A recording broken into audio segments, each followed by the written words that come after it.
Hello बच्चों। तो स्वागत है आप सभी का हमारे नए चैनल पर सही दिशा एकेडमी में। तो ये सही दिशा है जो जैसे कि यहाँ पर लिखा है सही दिशा से सफलता की ओर। यहाँ पर डायरेक्शन भी मिलेगा, डायरेक्शन से सक्सेस भी मिलेगी। और ये हमने जो मेनली स्टार्ट किया है वो उन बच्चों के लिए किया है जो दूर दराज तक जो देख नहीं पाते हैं, है ना, जो अपनी नॉलेज से थोड़ा पीछे हैं, मतलब उनके पास वो चीजें हैं नहीं जो उनको मिलनी चाहिए, वो मिल नहीं पा रही है। तो वो हमने उनके लिए स्टार्ट किया है ये। तो यहां पर जो हम देखेंगे वो हम दोनों को लेके चलेंगे, अपना उत्तराखंड बोर्ड और सीबीएसई। ठीक है, हम दोनों को कवर करते चलेंगे, यहां पर बाइलिंगुअल में चलेंगे।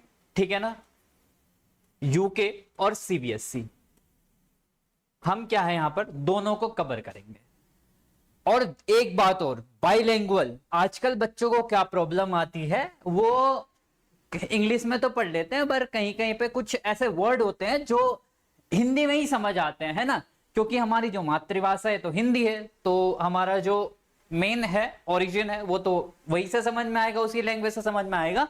तो इसीलिए हम जो फोकस करेंगे यहाँ पर वो बाइलिंगुअल फोकस ही करेंगे। अब जैसे कि आपको सामने दिख रहा होगा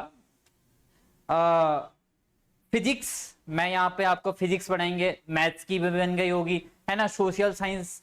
तो इस टाइप से हमारे पास धीरे धीरे चलते रहेगा और यहाँ पर धीरे धीरे क्लास भी स्टार्ट होती जाएगी। ठीक है ना, आप चिंता मत करो। जैसे ही आपका अभी 10 दिन से पहले पहले यहाँ पर क्लास स्टार्ट हो जाएगी और हम इतना अच्छा कवर कर लेंगे कि जब तक आपका पेपर स्टार्ट हो जाएगा तब तक हम क्या यहाँ पर अपना सिलेबस भी कवर कर लेंगे। ठीक है ना, तो आप हमारे साथ बने रहिए। तो आइए थोड़ा सा हम सिलेबस को डिस्कशन कर लेते हैं। फिजिक्स, जिसको पता ही है आपको, भौतिक विज्ञान बोलते हैं। और यहाँ पर देखो 11th और 12th सबसे बड़ी जो बात है, बोर्ड के लिए तो सब पढ़ाता है ना, बोर्ड क्लासेस में सब जगह चलता है। मेन है 11th जो मेन बेसिक रहता है। भैया एक चीज बताओ मुझे, चाहे हमारा कोई भी कॉम्पिटिटिव एग्जाम हो, है ना, किसी भी टाइप का, वहां पर लगभग अगर मैं बात करूं तो 50 से 60%, 50 to 60% जो सिलेबस कवर करता है वो हमारा 11th करता है। इससे पहले तुमने कुछ बेस बना चुके हो 9th 10th में, क्योंकि जो बेस की जो कड़ी स्टार्ट होती है वो 9th 10th से स्टार्ट होती है, वो तुम थोड़ा वहां पर बना चुके हो। अब जो मेन बेस बनाना होता है वो 11th क्लास में बनाना होता है ना। अब नहीं, फिर 12th में क्या बनता है, पूरा घर बनता है धीरे धीरे, है ना, छत चढ़ती है, फिर ऐसे ऐसे नींव रख के पूरा एक क्या बनता है, घर बनता है। तो मेन है हमारा 11th। ठीक है, 12th पे हमारा मेन फोकस है, बट साथ साथ में क्या लेके चलेंगे, 11th को भी क्या है हम साथ में लेके चलेंगे। ठीक है, तो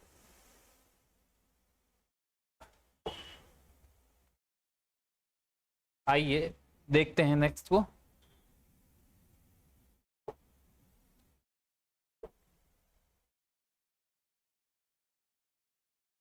एक मिनट बच्चों,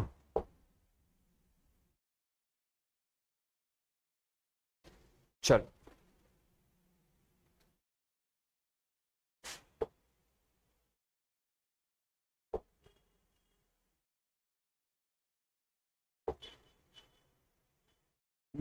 एक मिनट जरा, थोड़ा मुझे टाइम दो जरा।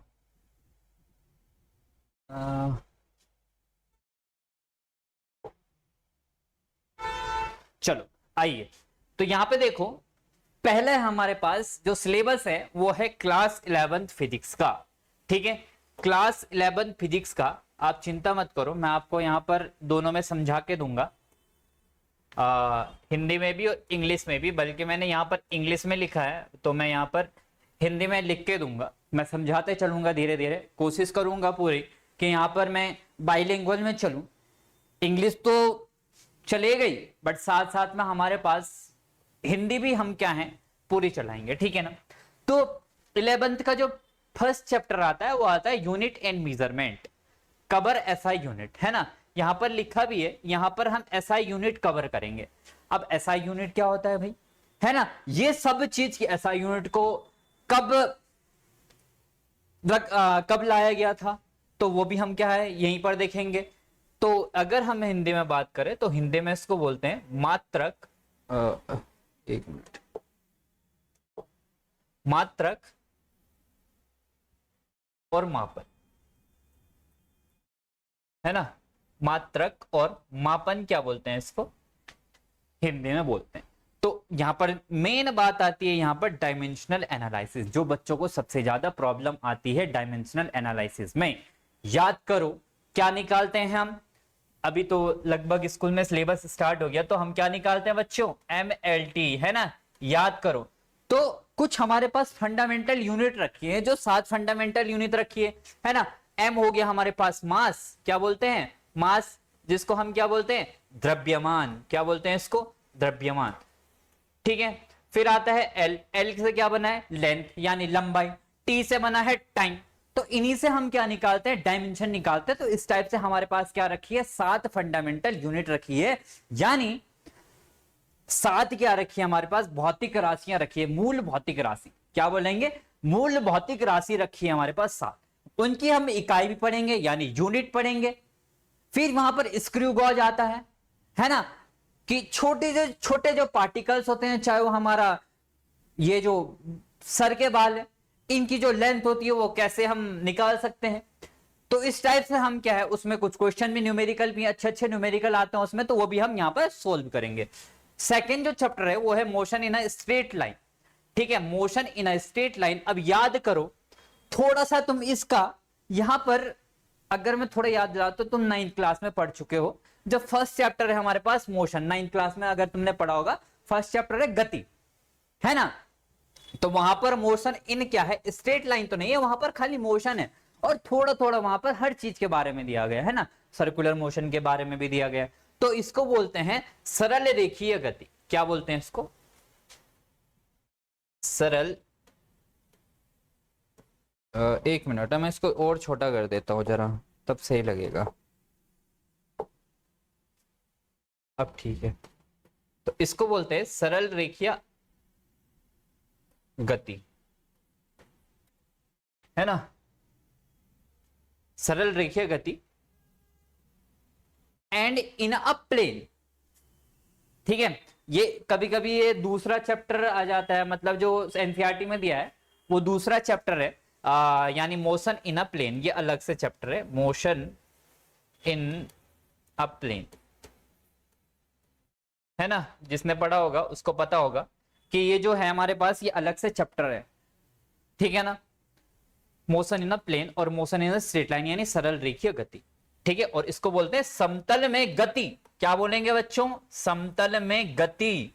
मैंने कहा ना हम दोनों को साथ में लेके चलेंगे, हमारे लिए दोनों बराबर है, हिंदी और इंग्लिश वाले, ठीक है। तो ध्यान दो, लॉ ऑफ मोशन याद करो, पढ़ते हैं कि नहीं पढ़ते हैं, लॉ ऑफ मोशन, है ना, जिसमें हम पढ़ते थे इनर्शिया, संवेग संरक्षण का नियम, है ना, मोमेंटम के बारे में पढ़ते थे। याद करो, जो फोर्स होता था वो डायरेक्टली प्रोपोर्शनल किसके होता था, चेंज इन मोमेंटम के, याद करो, है ना। तो वहां पर हम क्या है, कुछ एक्सप्लेन करेंगे न्यूटन्स लॉ को, फिर पढ़ेंगे यहां पर फ्रिक्शन यानी घर्षण को, क्या पढ़ेंगे, फ्रिक्शन यानी घर्षण।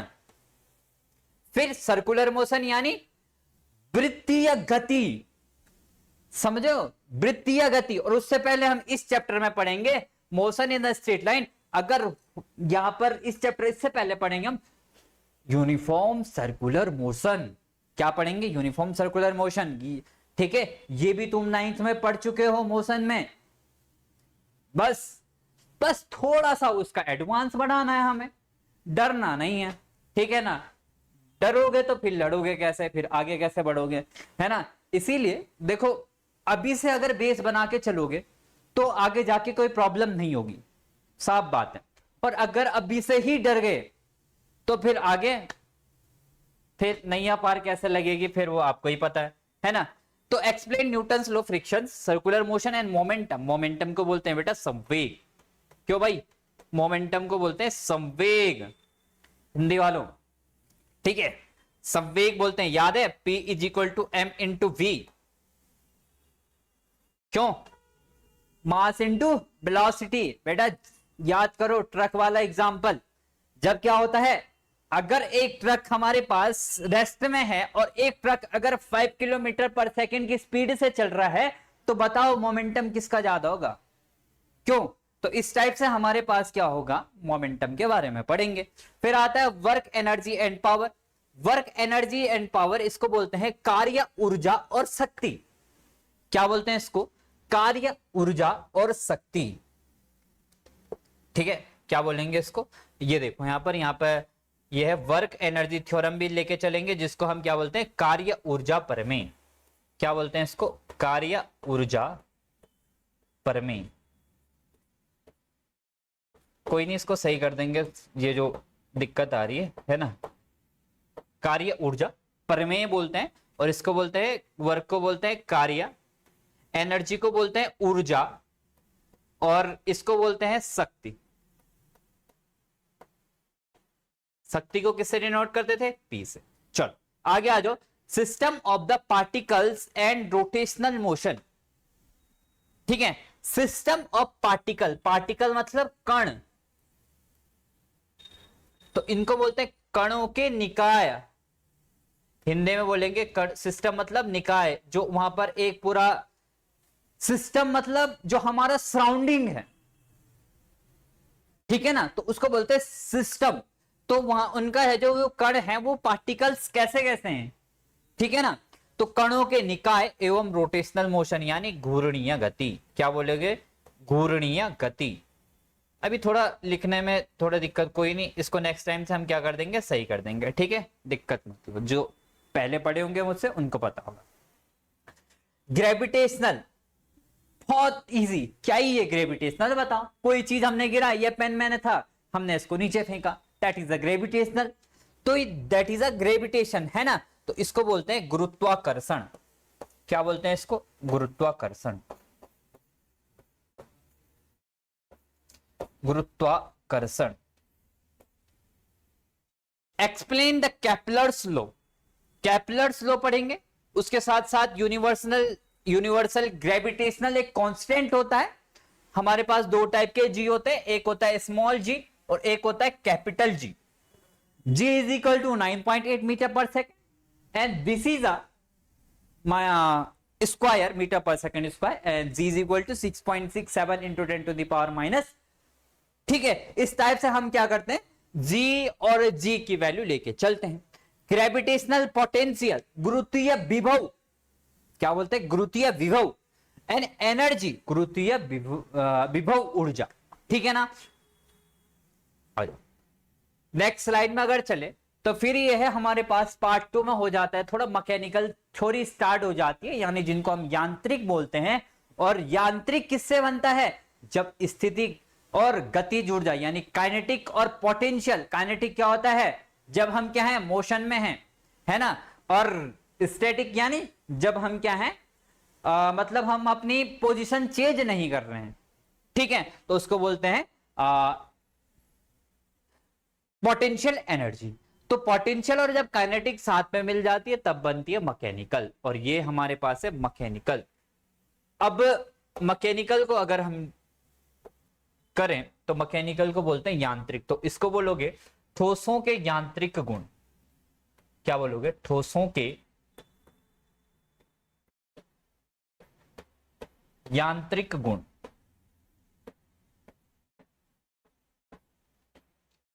है ना।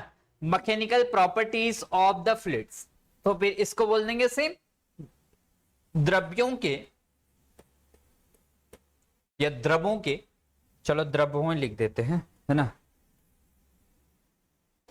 द्रवों के यांत्रिक गुण। क्यों? एक पानी होता है, एक शहद होता है ना। जो श्यानता होती है वो किसकी ज्यादा होती है? ये सब जो हम विस्कोसिटी बोलते हैं, जिसको जो सब चीज है वो हम कहां पर पढ़ेंगे? इसमें पढ़ेंगे। ये है हमारे पास यहाँ का मेन जो ये है pascal law.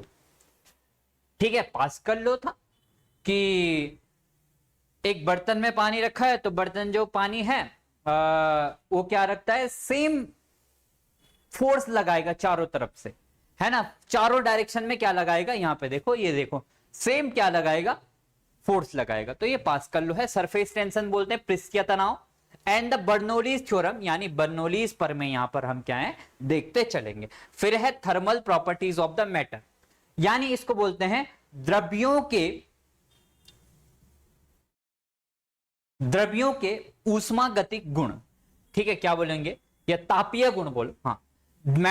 Thermal properties of matter, यानी मैटर मतलब द्रव्य, थर्मल प्रॉपर्टीज मतलब तापीय गुण, तो इसको बोलेंगे द्रव्यों के तापीय गुण। ठीक है ना। फिर है हमारे पास एक्सप्लेन द टेम्परेचर, एक्सप्लेन करेंगे। स्केल्स होता है, हीट ट्रांसफर होता है, थर्मल एक्सपेंशन होता है ना, जिसको हम क्या बोलते हैं, ऊष्मीय प्रसार बोलते हैं। क्या बोल के चलते हैं, ऊष्मीय प्रसार। फिर है हमारे पास थर्मोडायनेमिक्स चलेंगे, ऊष्मा गति। Kinetic theory of the gases, है ना, kinetic theory of the gases, इसमें क्या क्या पढ़ेंगे हम, ये kinetic theory of gases, related molecular motion पढ़ेंगे, यानी इसको बोलते हैं आणविक गति। क्या बोलेंगे, आणविक गति।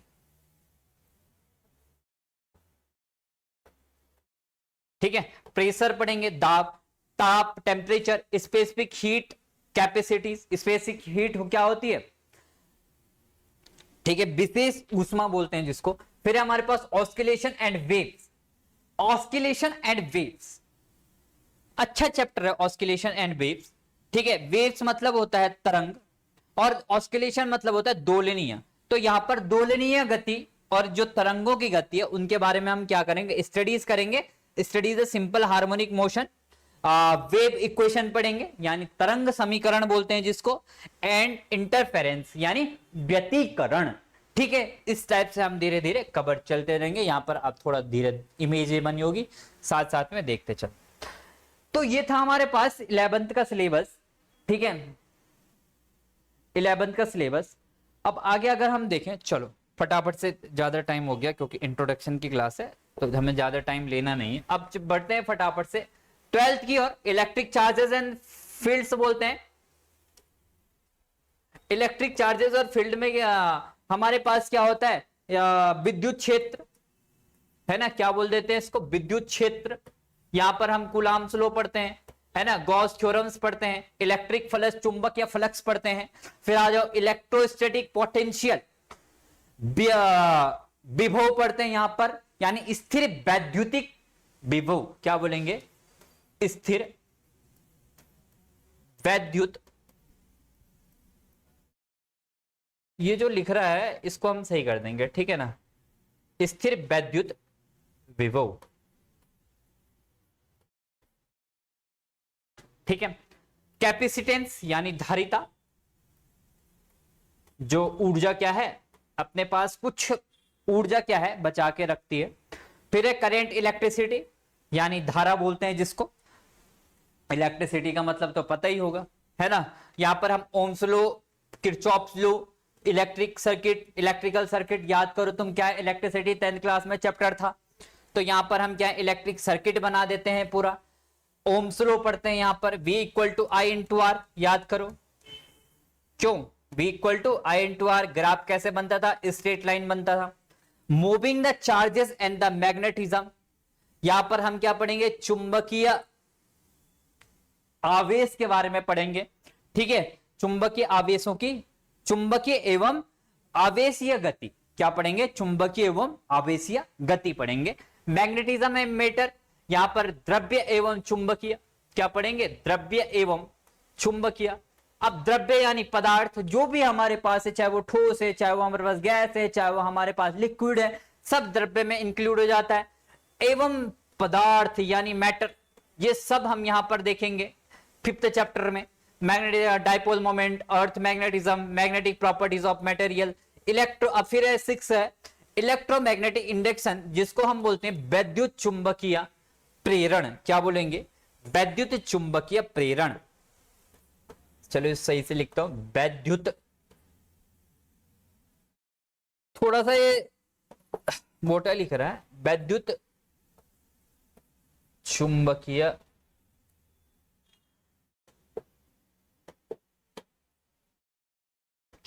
सही से लिख देते हैं, कोई बात नहीं। वैद्युत चुंबकीय प्रेरण, है ना। फिर फेराडे लो, लेंज लो, एडी करंट होती है कुछ, है ना, उनको हम डिस्कस करेंगे। अल्टरनेटिंग करंट होती है, दो टाइप की करंट होती है, एक एसी होती है, डीसी होती है। अल्टरनेटिंग करंट, है ना, बार बार क्या होती है, अपनी डायरेक्शन चेंज करती जाती है। और जो हमारे पास डीसी होती है वो एक ही डायरेक्शन में फ्लो करती है। आरएमएस वैल्यू पढ़ेंगे, ट्रांसफार्मर्स पढ़ेंगे। फिर है इलेक्ट्रोमैग्नेटिक वेव्स, यानी चुंबकीय तरंगे, इंपॉर्टेंट, चुंबकीय तरंगे। बेटा आगे जाके जो बीएससी करेगा उनके लिए ये क्या हो जाता है, इंपॉर्टेंट हो जाता है चुंबकीय तरंगे। और एक आगे जाके एक चैप्टर आएगा जिसमें हम पढ़ेंगे सेमीकंडक्टर के बारे में। आगे जाके जब बीएससी करोगे तो वहां पर प्रैक्टिकल होता है, और प्रैक्टिकल के लिए क्या है, कॉन्सेप्ट जरूरी होता है। कॉन्सेप्ट कब बनेगा, अरे जब पढ़ोगे तभी तो कॉन्सेप्ट बनेगा, है ना। चलो आगे आ जाओ। फिर हमारे पास रे ऑप्टिक्स बोलते हैं, यानी प्रकाशिकी बोलते हैं। और प्रकाशिकी इंस्ट्रूमेंट, ठीक है, प्रकाशिकी बोलते हैं इनको, किरण प्रकाशिकी, ठीक है, क्या बोलेंगे, किरण प्रकाशिकी।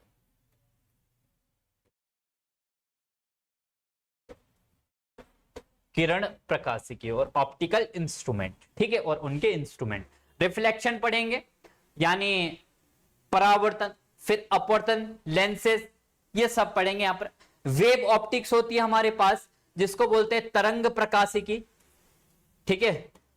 तरंगों के प्रकाशीय गुण पढ़ेंगे, तरंगों के प्रकाशीय गुण लिख देते हैं, या तरंग प्रकाशिकी बोल देते हैं, तरंगों के प्रकाशीय गुण,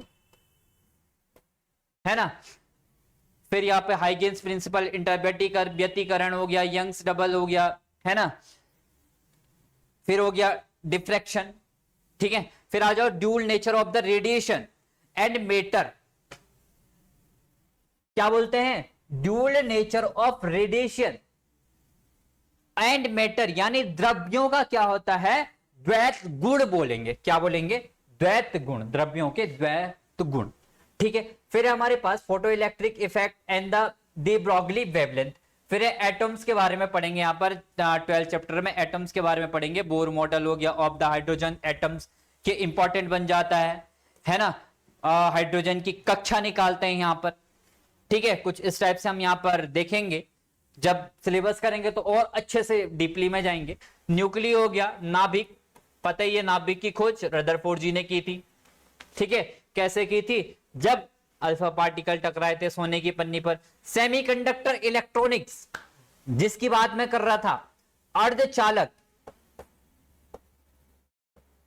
और अर्धचालक में क्या क्या पढ़ते हैं, वही N type conductor, P type conductor, याद करो। याद तो क्या ही करोगे, है ना, जो पहली बार पढ़ रहा होगा उसको तो पता नहीं होगा, वो उसके लिए सब चीज नया होगा। बेटा देखो, नई चीज सबके लिए होता है, कोई सीख के कहीं से नहीं आता है, सब आदमी मेहनत से ही सीखता है। तो इसीलिए जब मेहनत करोगे तभी सीखोगे, ठीक है ना। आइंस्टाइन था तो सीख के नहीं, हाँ मान सकता हूं कि उनका दिमाग थोड़ा आगे था, बट कोई भी चीज है वो सीख के तो नहीं आए ना। चाहे हम हैं, कुछ भी है, तो मेहनत तो सबको करनी पड़ेगी, बिना मेहनत के कुछ नहीं होगा। और अगर अभी मेहनत नहीं करोगे तो फिर आगे मेहनत करनी पड़ेगी। वो बोलते हैं ना, जब अगर अभी चढ़ाई चढ़ोगे तो आने वाले टाइम में आराम से मस्त से फिसलोगे, और अगर अभी क्या करोगे, फिसल जाओगे, तो बाद में थोड़ा सा चढ़ाई चढ़नी ही पड़ेगी, ठीक है। That is a law of the nature, ये क्या है, प्रकृति के नियम हैं। एक ना एक बार हमें चढ़ना जरूर पड़ेगा, तो अभी चढ़ो बाद में चढ़ो। अभी चढ़ना थोड़ा इजी होता है, बाद में चढ़ना थोड़ा कठिन होगा, है ना। तो इसीलिए ये तुम पे डिपेंड करेगा कि तुम किस और जाना चाहते हो। और ज्यादा टाइम नहीं रह गया, अभी देख लो क्या लग गया, जुलाई, अगस्त, है ना, फिर सितंबर, अक्टूबर, मुश्किल से 6 महीने, फिर ठंडियों की छुट्टी पड़ती है, फिर प्रैक्टिकल स्टार्ट हो जाते हैं, फिर स्कूल में कोई भी क्या होती है, स्टडीज एक्टिविटीज तो होती नहीं है ज्यादा, जनवरी के बाद में मानो तो कहीं नहीं होती है। तो लगभग अगर हम देखें तो 6 से 7 महीने ऑलरेडी हमारे पास इस साल के, अगर मैं जनवरी से लगाऊं तो 6 महीने तो बीत चुके हैं, 7वां महीना चल रहा है, 7 और 5 12, तो 1 महीना और जनवरी का जोड़ दे तो लगभग अगर हम मान के चले तो 6 महीने। बेटा 6 महीने क्या है, क्या है 6 महीने, 3 6 के 18, 180 दिन। सोच के देखो, है ना, पढ़ लो, क्योंकि बाद में जब हाथ में, जब फोन पे जब रिजल्ट देखते हैं तब डर लगती है ना, तो वो डर भगानी है। उस टाइम हमें हमारे अंदर इतना कॉन्फिडेंस रहे कि हम भाई सही दिशा से, जी हां सही दिशा से, बिल्कुल सही दिशा में गए थे। उस टाइम पे हमें डर नहीं लगनी चाहिए। और उस टाइम पे अगर डर नहीं चाहते हो तो आज से प्रण ले लो कि हम क्या है, आने वाले जो भी हमें जब क्लास स्टार्ट होगी तो हम यहां पर क्या होंगे, पूरे डेडिकेशन के साथ यहां पर क्या है, क्लास को देखते चलेंगे। ऐसा नहीं है, देखो हम अपनी तरह से पूरी कोशिश करेंगे, कहीं ना कहीं 20-30% 50% तुम्हें भी देना पड़ेगा। रोटी एक हाथ से नहीं बनती है, दोनों हाथ से ही बनती है, ठीक है। इसीलिए मेहनत तो हम तो करेंगे ही, जो हम पढ़ाएंगे वो हम तुम्हें देंगे, फिर तुम्हें भी उसका क्या है, हमें रिजल्ट निकाल के देना है। तो ऐसा कुछ करना है। बाकी मिलेंगे नेक्स्ट सेशन में। थोड़ा सा मैं और आगे बता दूं, यहां पर हम और क्या क्या कवर करेंगे। जैसे PYQs हो गया है ना, हम क्या चलते हैं, PYQs क्या चलते हैं, PYQs पढ़ते हैं। तो PYQs हम दोनों को कवर करेंगे, CBSE और प्लस उत्तराखंड। जितने भी क्या है PYQs आए हैं, हम फिजिक्स में मैं पूरी कोशिश करूंगा कि न्यूमेरिकल पे मैं ज्यादा ध्यान दूं, और यही कोशिश करूंगा कि जिस चैप्टर से जितना ज्यादा क्या आते हैं, नंबर आते हैं, यानी जिस चैप्टर का जितना ज्यादा वेटेज है, उस चैप्टर को हम उतनी ज्यादा, उस चैप्टर पर हम उतना फोकस करेंगे, ठीक है। तो बस यही था। और आज से ये जो चैनल है सही दिशा एकेडमी,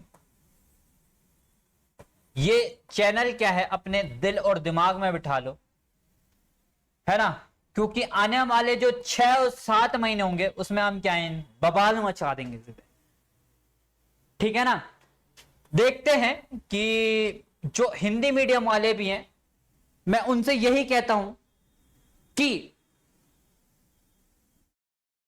कौन कहता है कि हिंदी वाले कुछ नहीं कर पाते, भाई एक बार मेहनत करके देखो और पांव उतार के देखो नाव में, सफलता जरूर मिलेगी, ठीक है। तो इसीलिए नाम ही है सही दिशा एकेडमी, तो हम गलत दिशा में तो ले जाएंगे नहीं, सही दिशा में सफलता की ओर लेके चलेंगे।